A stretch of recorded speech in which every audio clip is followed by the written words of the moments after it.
اور اعلیٰ حضرت نے ایک بات لکھی ہے بڑی قیمتی، اور میں نا جب کبھی پریشان ہوتا ہوں نا تو میں یہ والی بات کھول کے پڑھتا ہوں اعلیٰ حضرت کی۔ یہ بات ڈھارس بندھاتی ہے، ڈھارس توانائی دیتی ہے، پورا مضمون باندھا ہے۔ اعلیٰ حضرت کہتے ہیں بہروپیہ تھا مداری، روپ بدل بدل کے دکھایا کرتا تھا، بادشاہوں سے انعام لیتا تھا۔ ایک دن اورنگزیب عالمگیر کے پاس آ گیا، کہنے لگا میں روپ بدلوں گا، اگر آپ پہچان نہ سکے تو میں انعام لوں گا۔ آپ نے فرمایا میں کوئی ایسے ویسا بادشاہ نہیں، کہا مجھے دھوکہ دینا مشکل ہے، کہا نہیں میں روپ بدلوں گا۔ حضرت اورنگزیب عالمگیر بڑے نیک بادشاہ گزرے، بڑے پرہیزگار آدمی، وہ بہروپیہ کہنے لگا میں روپ بدلوں گا، آپ نہیں پہچان سکیں گے۔ فرمایا چل جتنا تیرے اندر زور ہے لگا لے۔ حضرت نے اعلان کیا کہ میں نے فوجی بھرتی کر دیں، 2 ماہ کے بعد ٹیسٹ ہوگا۔ وہ 2 مہینے دوڑتا رہا، رنگ روپ بناتا رہا، آیا ٹیسٹ دینے، 2-3 سپاہیوں کا امتحان لیا، اس کی باری آئی تو 10 روپے دیے، کہنے لگے تیرے آنے جانے کا کرایہ میں نے تجھے پہچان لیا ہے۔ کچھ دنوں کے بعد جانے لگے سفر پر تو بھکاری آ گئے خیرات مانگنے، اس نے بھی سارے منہ پر سیاہی مال لی، کپڑے پھاڑ لیے، سر کے بال منڈا لیے، بھویں تک کٹا لی، بدرنگ ہو کے آیا۔ کاسا آگے کیا تو حضرت نے 10 روپے ڈالے، کہنے لگے تیرے آنے جانے کا کرایہ میں نے پہچان لیا ہے۔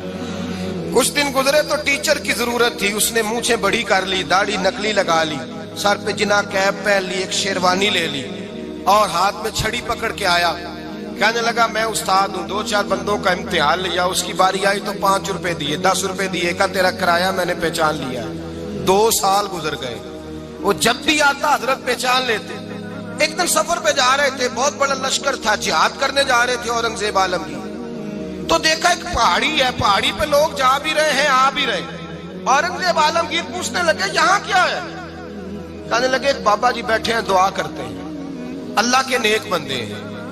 اورنگزیب کہنے لگے یار پرانے لوگ سارے ہی اللہ والوں کو مانتے، یہ بھی مصیبت آئی ہے جتنی نہیں آئی ہے، سارے لوگ ہی مانتے۔ کہنے لگے ذرا میں دعا نہ کرا لوں، اچھے کام جا رہا ہوں۔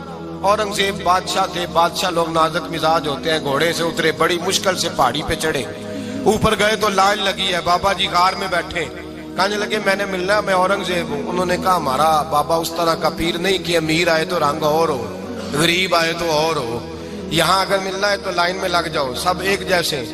اب لائن میں کھڑے ہو گئے، 50 آدمی آگے تھے، کہتے ہیں 51واں نمبر تھا، تھک گیا دھوپ میں کھڑا کھڑا۔ جب میں پہنچا غار کے دہانے تو میں نے بابا جی کے چہرے پہ نظر ڈالی تو بڑا نورانی چہرہ، بڑی خوبصورت لب و لہجہ۔ میں نے کہا میرے جیسا آدمی بھی پگڑی باندھ لے جو اچھا لگنے لگ جاتا ہے، بڑا خوبصورت انداز۔ کہتے ہیں میں ان کے پاس اتحیات کی حالت میں بیٹھ گیا، میں نے کہا حضور میں جا رہا ہوں جہاد کرنے، دعا کرنا۔ بزرگوں نے ہاتھ اٹھائے، اللہ اس کی مدد فرما، دین کو غلبہ عطا فرما، اسے دین کا سچا پکا سپاہی بنا۔ پھر تھپکی دی، 2-4 نصیحتیں بھی کر ڈالی، دیکھنا ظلم نہ کرنا، زیادتی نہ کرنا، جب تو جیت کر نہ کرنا، غرور نہ کرنا، نصیحتیں بھی کر دی۔ کہتے ہیں اب جب میں اٹھا تو 2-4 دینار بطور نذرانہ مسلح کے نیچے رکھے، اور الٹے قدم جب میں غار سے اترا انہوں نے رومال جھاڑا اور اٹھ کے کھڑے ہو گئے، کہنے لگے آج نہیں تو نے پہچانا، آج نہیں تو نے پہچانا، میرا انعام بنتا ہے، آج نہیں پہچانا، لا پیسے۔ اورنگزیب کہنے لگا یار تو نے حد کر دی، کہاں چڑھا کہاں کھڑا رہا، دھوپ میں تھک گیا، کمال کر دی بھائی تو نے، بتا تو کیا لے گا اب، تو دیکھ جلدی بتا، وہ کتنے لوگ پیچھے دھوپ میں کھڑے ہیں، لشکر سارا کھڑا ہے، کیا لے گا؟ اس نے کہا سب سے قیمتی ہیرے وہ ہے جو تیرے سر کے تاج میں لگے ہوئے ہیں، مجھے تیرا تاج چاہیے۔ اور بھائیو سننا اور یاد رکھنا، میرے اعلیٰ حضرت کہتے ہیں بادشاہ نے سر کے اوپر سے تاج اتارا، بہروپیے کے قدموں میں رکھا اور کہنے لگے یہ لے، اور یہ تو تیرا مانگنے پر میں نے دیا ہے نا، میں واپس آتا ہوں تو آنا میں اپنی مرضی سے بھی تجھے دوں گا، تو نے اورنگزیب جیسے بندے کو دھوکہ دیا، آنا میں اس وقت بھی دوں گا۔ وہ دے کر بس بات ختم ہو گئی، حد ہو گئی، دے کر کہتے ہیں جب میں پلٹا نا واپس، بہروپیے نے آواز دی بادشاہ ٹھہر جا، تو میں نے پلٹ کے دیکھا تو کہنے لگے یہ اپنا تاج لے جا، اٹھا اور لے جا۔ میں نے کہا 2 سال بیت گئے تجھے محنت کرتے، آج قابو آیا تو لے جاؤ، کہنے لگا لے جا، مسئلہ سمجھ میں آ گیا۔ میں نے کہا مجھے بھی تو سمجھانا۔